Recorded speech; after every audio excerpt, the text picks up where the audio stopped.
Hello there again, all you lovely witches and seekers. It's Ryan again with Dark Winter Moon, and for all of those that are new to the channel, welcome, and for all of those that are returning, welcome back. I created this channel to help all of ye lovely witches and seekers to discuss and explore all things magical and witchy. And so whether you're a beginner in magic and witchcraft or you're advanced, there's something here on this channel for you. And today what I would like to talk about is working with the elemental power of air. But before we get into that, I want to thank each and every one of you for all your support. You are what makes this worth doing, and without you I could not continue to do it. So whether it's liking my videos, subscribing, commenting, sharing, taking a look at my website, booking a tarot or rune reading with me, or even joining my Patreon and taking advantage of some of my wonderful monthly giveaways. I appreciate each and every one of you for anything and everything that you do. So how about we get back into it? So let's talk about the elemental power of air.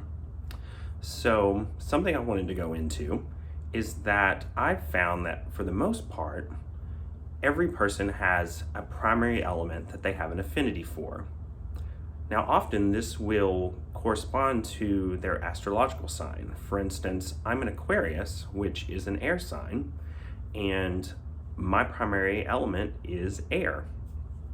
With that said, that is not a hard and fast rule. I have run into exceptions, but in my experience, that is the case. So, like I said, for me, my primary element is air. I've always felt drawn to it. If there's any reoccurring dreams that I have, one is that I'm flying. I've had that all my life. I've always dreamed of flying, and I've always dreamed of flying. I've always wanted to do it. It's always been part of who I am.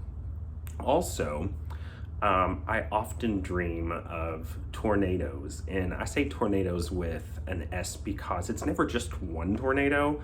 I'm often looking out over the landscape and there are 5 or 6 tornadoes, usually in clusters, just kind of going along, doing their thing. And it's rather terrifying, but I never experience any sort of destruction or damage from them in my dreams. And many people that have met me talk about how I seem to float above the earth. I've always been really light on my feet. Oftentimes when I've fallen, which does happen, I rarely hurt myself, and I have had the comment when I've fallen that people thought I was just dancing or that whatever I was doing, it wasn't actually falling down. So I think all of these go into part of my nature and my magical nature. And so those of you out there, you probably will think about it, and you probably off the top of your head can name your primary element. And if you can't, that's okay. If you want to find that out, it requires a little bit of exploration, a little bit of introspection, kind of thinking back to your past. Do you feel more connected to earth, air, fire, or water? Also, for me, another way that my air nature manifests itself is in communication. I enjoy language, I enjoy music, I enjoy speaking and talking and having deep, in-depth conversations. I'm an intellectual, I love to read, I love poetry, etc., etc., etc. I'm fluent in Spanish, I have my hand in a few other languages. So these are the types of things that you can look for to check your affinity with air. But also if you look at kind of your interests and your manner and the things that really, really get you going, then that will also help point you to what your elemental affinity is. Now, with all of that said, I would like to tell you a little bit about my magical experiences with air. So when I was a really young kid, probably about 10 or 12, I went camping with my cousins at a state park in Arkansas called Pettigene. It's this beautiful state park on top of a mountain. And there are all of these wonderful stone formations that one can climb around and climb up on. And we were on a trail, and I just felt really called to climb up one of these stone formations. It's kind of like a pillar of stone standing up off the trail. And so while everyone else was kind of around the trail at the bottom, I climbed up. And that's something else. I've always loved climbing things. I've always loved being up high and seeing the vantage point, whether it's trees or rocks. But I climbed up there, and when I got to the top, I stepped into the wind, and it was just blowing constantly. It was so intense, and I felt the energy of it. It just felt like it was blowing around me and caressing me and calling to me, and like the energy of the wind was going into my body. And so I just stood there for what seemed like 10 or 15 minutes with my arms spread out, allowing the wind to rush over me and literally connecting and communing with it. And this is one of the many experiences in my life that I can look back to and realize I've always had not only this connection to air, but this deep spiritual and energetic connection to nature.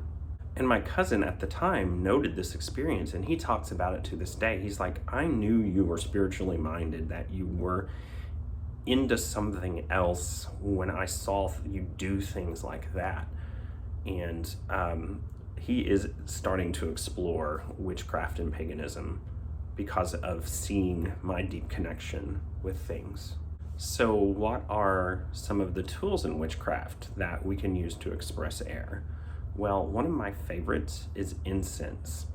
And I use incense as a tool, as you've seen in some of my other videos, for cleansing myself, for cleansing my space, for doing a lot of magic. And it's my primary tool to bless and to cleanse a space and to set up my ritual space.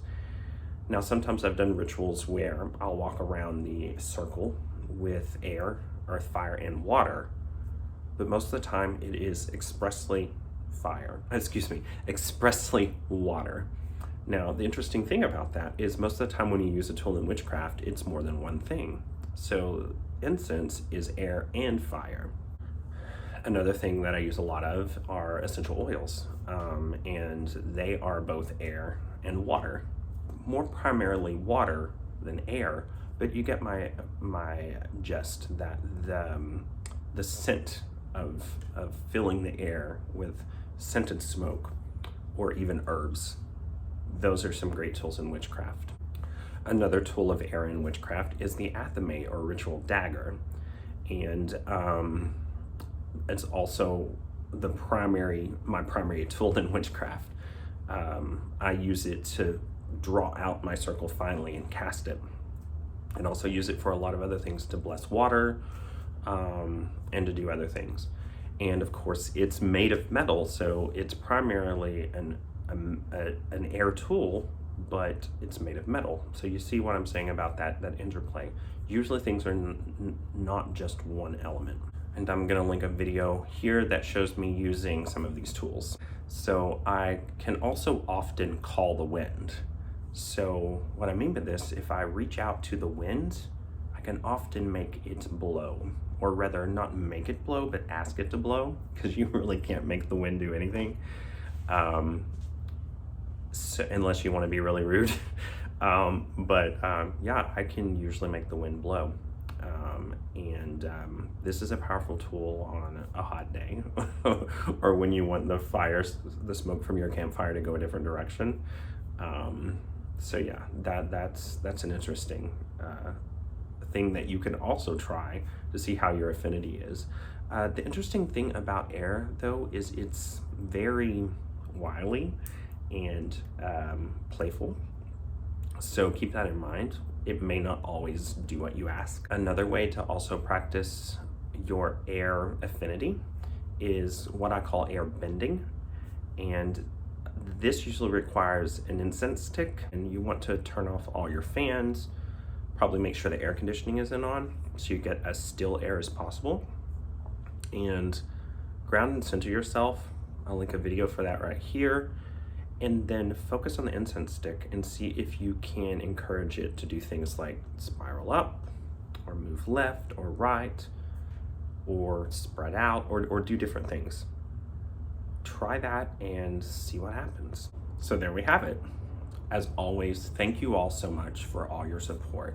Like I said, whether it's liking, subscribing, commenting, sharing my videos, booking a reading on my website, joining my Patreon. Anything that you can do is greatly and deeply appreciated and helps me continue to do these videos for you. Again, thank you. Have a wonderful weekend. Happy playing with air, and blessed be.